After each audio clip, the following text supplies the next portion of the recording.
एकंदरीतच आपण गुटखा बंदीसारखा एक अत्यंत ऐतिहासिक असा निर्णय घेतला. या तिन्ही खात्याचा कार्यभार सांभाळत असताना अन्य कोणकोणते ऐतिहासिक निर्णय आपण आपल्या कार्यकाळामध्ये घेतले?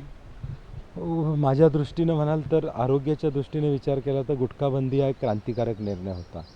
तो घेताना अनेकदा शंका कुशंका आल्या की हा निर्णय टिकेल, हायकोर्टामध्ये टिकून राहील का, सुप्रीम कोर्टामध्ये टिकून राहील का. परंतु सुदैवानं हा निर्णय टिकला.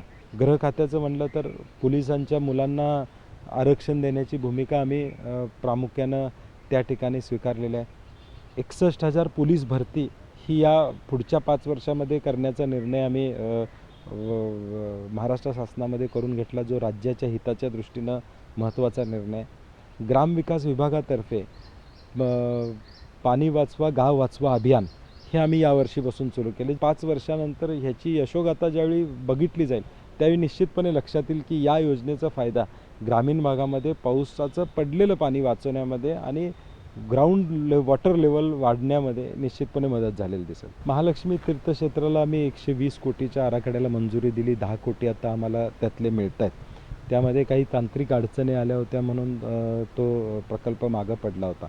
परंतु इतर गोष्टी महालक्ष्मी मंदिराच्या अवतीभोवतीच्या विकासासाठी मग रस्ते असतील, तिथं मोबाईल टॉयलेट युनिट्स असतील किंवा अंतर्गत CCTV कॅमेरे बसवणे असेल, सुरक्षा व्यवस्था असतील, ह्या तर आम्ही ऑलरेडी त्या ठिकाणी केलेल्या आहेत. टोलच्या प्रश्नाबाबतीत लोकांची भावना विचारात घेऊन आम्ही टोल रद्द व्हावा हीच भूमिका मांडली आणि म्हणून राज्य शासनानं त्याची मूल्यांकन समिती नेमली.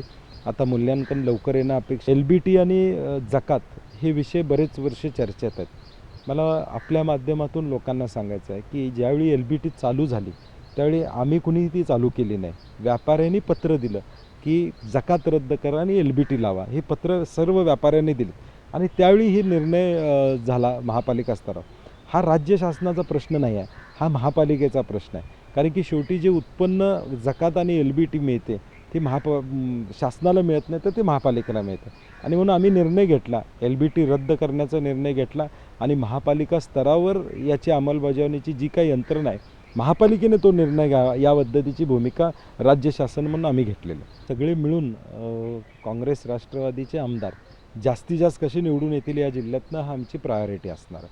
त्याचबरोबर स्पर्धक कोण ना कोणतरी असणारच आहे. शेवटी निवडणुकीचं राजकारण आहे, कोण उभारणार आहे. आज तरी माझ्या समोर कोण उभारणार याची नक्की खात्री मलाच देता येत नाही. मी विकासकामं जी केलेली आहेत जनता माझ्याबरोबर आहे आणि त्या विकासकामाच्या जोरावरच ही निवडणूक निश्चितपणे मला विजयी करेल. मी मागच्या 5 वर्षापासून लोकांना सांगतो की 2019 साली हा दक्षिण मतदारसंघ बघायला लोक येतील या पद्धतीचं नियोजन असेल. मग नियोजन कुठलं असेल? गावातले रस्ते असतील, गटर्स असतील, गावातल्या कचऱ्यावर प्रक्रिया करणारे प्रकल्प असतील, सिवेज ट्रीटमेंट प्लांट असतील. 100% 24/7 पाणी आम्हाला देता येईल का हा प्रश्न आमचा विषय त्या ठिकाणी असणार आहे. आणि मूलभूत सुविधायुक्त गावं, त्या गावात मूलभूत सुविधायुक्त गावं निर्माण होतील हा आमचा प्रायोरिटी त्या ठिकाणी असणार आहे. एक प्रयोग म्हणून आज पशुधन या जिल्ह्यामध्ये मोठा आहे. जनावरं मोठ्या प्रमाणात आहेत. दुधाचा व्यवसाय या कोल्हापूर जिल्हा 25% दूध राज्यासाठी निर्माण करतो. ही जनावरं धुण्यासाठी किंवा त्यांना पाणी पाजण्यासाठी ही नदीवर तलावात घेऊन जातात. ह्याचं प्रदूषण होतं तलावाचं आणि नदीचं. म्हणून आम्ही नाबार्डमधून या जनावरांसाठी धुण्यासाठी एक कट्टा, पाणी पिण्यासाठी एक कट्टा असा एक प्रत्येक गावात करावा यासाठी एक प्रोजेक्ट दिला. नाबार्डनं पहिल्या टप्प्यामध्ये देशातला पहिला प्रोजेक्ट म्हणून 2 गावांना आम्हाला मान्यता दिली.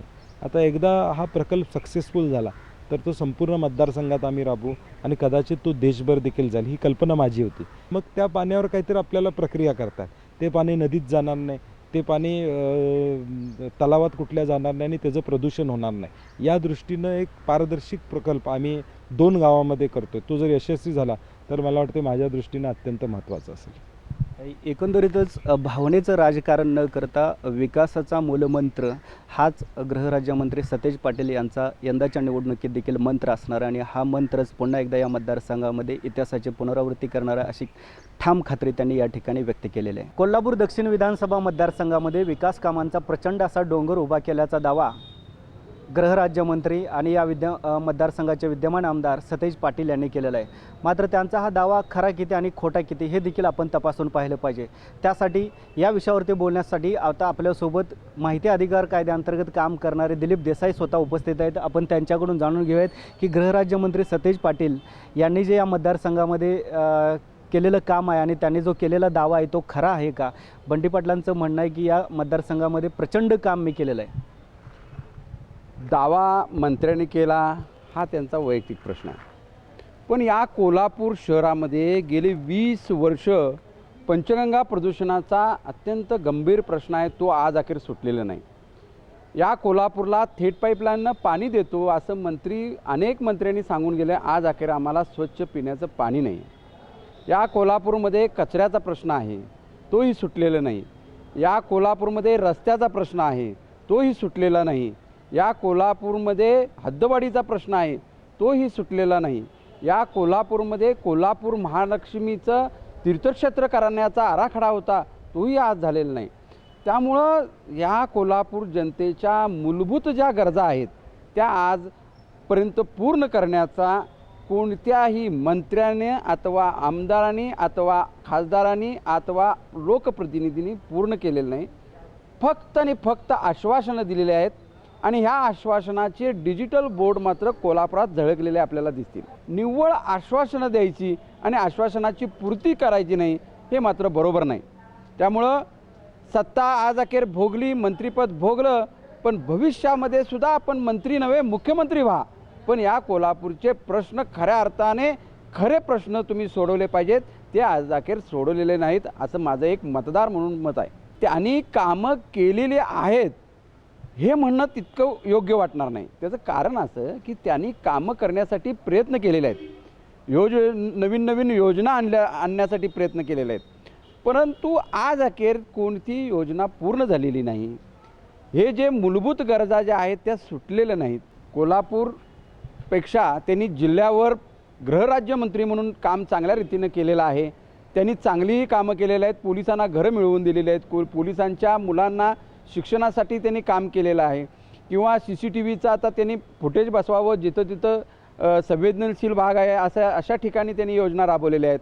जे चांगलं आहे ते चांगलंच आहे, परंतु कोल्हापूर शहरासाठी मात्र आज अखेर आम्हाला जे काय मूलभूत गरजा त्यांनी पाण्याचा प्रश्न असो आज अखेर सुटलेला नाही, हे दुर्दैव आहे. आज आपण पाहिलेलं आहे की गृहराज्यमंत्री सतेज पाटील यांनी आश्वासनं देण्यामध्ये कोणतीही कसर ठेवलेली नाही असं या ठिकाणी माहिती अधिकारातील कार्यकर्त्यांना वाटते आणि अशीच भावना सर्वसामान्य जनतेची देखील आहे.